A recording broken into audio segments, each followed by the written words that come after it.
What's up mga kusina? Welcome back to our YouTube channel. And then I'm Lars. Gagawa na naman tayo ng Panibagong video. yes, sa video ngayon, bali ang gagawin natin kung may mga tira kayong kanin dyan, may tira kayong manok, yan. May mga ano lang, gagawa tayo ng chicken na caldo. Gagamitin natin is yung kanin lamig. Yan, Yeah. kanin lamig. Itong video na to para sa mga quarantine tips. Yan, para kasi minsan para at least makatitikman lang din tayo. Yan. Kung meron kayong, kasi syempre, minsan may mga mantayin sila, mga sibuyas, bawang. Ayun natin yan, lutuin na natin yan. So, wag natin patagalin to. Intro, pasok.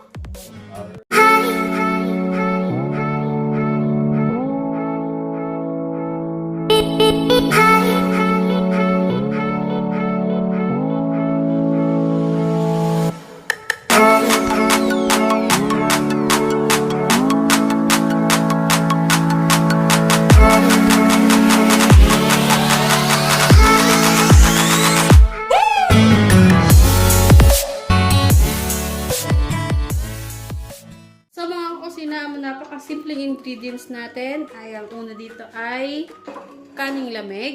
Mula pa yan kahapon. Yan, kanin lamig. Natin ang ginger, cut into small piece. Mas masarap siya kapag hiniwan natin siya ng maliliit para damang-dama mo yung lasa ng ginger.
now is ready to serve.